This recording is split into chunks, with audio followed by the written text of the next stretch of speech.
အားလုံးပဲမင်္ဂလာပါရွှေဘုံလုံး YouTube channel ကနေပြီးတော့မှပြန်လည်ကြိုဆိုလိုက်ပါတယ်။အနေညာချန်ပီယံလိပွဲစဉ်တွေဒုတိယညဒီပွဲစဉ်တွေကိုရွေးချယ်ပြီးတော့မှပေးချင်ပါတယ်။ဒါကြောင့်မို့လို့ကျွန်တော်ရဲ့ YouTube channel လေးကိုလည်း like subscribe လုပ်ကြဖို့ညီလာရခံချင်ပါတယ်။ဟုတ်ကဲ့ပထမဆုံးအနေနဲ့ရွေးချယ်ပေးခြင်းတဲ့အသင်းကတော့Real Madrid နဲ့ Man City အသင်းပဲဖြစ်ပါတယ်။ Real Madrid ကွင်းမှာ Man City တွားကစားမှာဖြစ်ပြီးတော့ Man City က level 40ရှုံးပေးထားပါတယ်။ကိုးပေါင်းအနေနဲ့ကတော့3-35ပေါက်ပါတယ်။အဲ့တော့ဒီနှစ်သင်းရဲ့တွေ့ဆုံမှုကိုကြည့်ရမှာဆိုလို့ရှိရင်တော့ Real Madrid ရဲ့အိမ်ဝင်းမှာ Man City တွေနဲ့နိုင်ဖို့ခက်ပါလိမ့်မယ်။ Real Madrid အသင်းကဒီနောက်ပိုင်းမှာအသင်းကတိုင်ပတ်နေပါတယ်။ထို့တူပဲ Man City အသင်းကလည်းတိုင်ပတ်နေတာကိုလည်းတွေ့ရမှာဖြစ်ပါတယ်။အဲ့တော့ Man City အသင်းရဲ့နောက်ဆုံး5ပွဲမှာဆိုလို့ရှိရင်တော့3ပွဲနိုင်2ပွဲရှုံးထားပါတယ်။ပြီးခဲ့တဲ့ Champions League ပွဲစဉ်မှာဆိုလို့ရှိရင်လည်းအိမ်ဝင်းမှာ Leverkusen အသင်းကို2ဂိုးပြတ်နဲ့ရှုံးနေထားတာကိုလည်းတွေ့ရမှာဖြစ်ပါတယ်။ Real Madrid ကတော့နောက်ဆုံးကစားခဲ့တဲ့ Champions League ပွဲစဉ်မှာ Olympiacos ကို 3-4 ဆိုတဲ့ရလဒ်နဲ့ဝေဝင်မှာနိုင်ရရှိထားတာကိုတွေ့ရပါဖြစ်ပါတယ်။အဲဒီပြောဒီနှစ်သင်းရဲ့တွေ့ဆုံမှုတိုင်းမှာတော့သွင်းကိုတွေအပြန်အလှန်သွင်းထားတာကိုပဲများပါတယ်။အဲကြောင့်လို့ဒီနှစ်သင်းရဲ့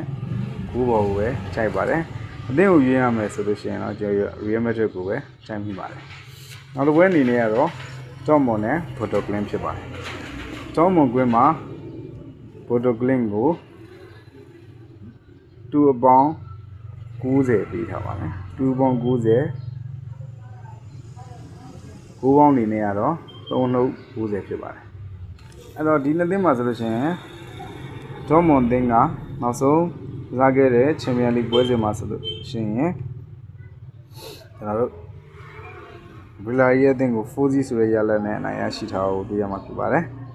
Borussia Dortmund အသင်းကတော့နောက်ဆုံးကစားခဲ့တဲ့ Champions League ပွဲစဉ်မှာ Juventus ကို 2-3 ဆိုတဲ့ရလဒ်နဲ့ရှုံးနိမ့်ထားပါတယ်။အဲ့တော့ Dortmund ကွင်းမှာ Borussia Dortmund အသင်းနေနဲ့အနိုင်ရဖို့မလွယ်ကူပါဘူး။အဲဒါကြောင့်မလို့ကျွန်တော် Dortmund အသင်းကိုပဲ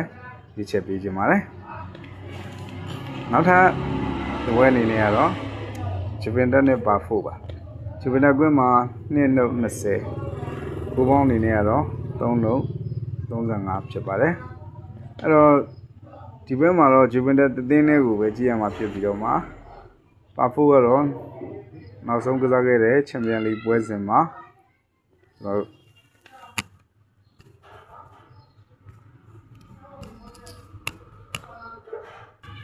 အိမ်ဝင်းမှာ Monaco အသင်းကို2-2တေချထားတာဖြစ်ပါတယ်။ Juventus အသင်းကတော့နောက်ဆုံးက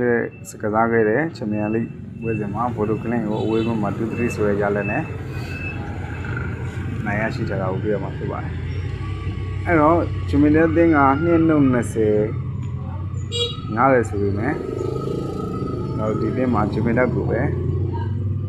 သွင်းကိုရည်တွက်ရမှာဖြစ်ပါတယ်။နောက်တစ်ပွဲအနေနဲ့ကတော့ကျွန်တော်Bilbao အသင်းနဲ့ PSG အသင်းတို့ပဲဖြစ်ပါတယ်။အဲ့တော့ PSG ကအဝေးကွင်းမှာ1.40ပေးထားပါတယ်။ကိုးပေါင်းအနေနဲ့ကတော့3.50ဖြစ်ပါတယ်။အဲ့တော့ဒီနှစ်သင်းမှာဆိုလို့ရှိရင် Bilbao အသင်းရဲ့နောက်ဆုံး Champions League ကစားခဲ့တဲ့ပွဲစဉ်မှာဆိုလို့ရှိရင်ကျွန်တော်တို့Slavia Prague အသင်းကို0-0တေချထားပါတယ်။ PSG အသင်းအနေနဲ့နောက်ဆုံးကစားခဲ့တဲ့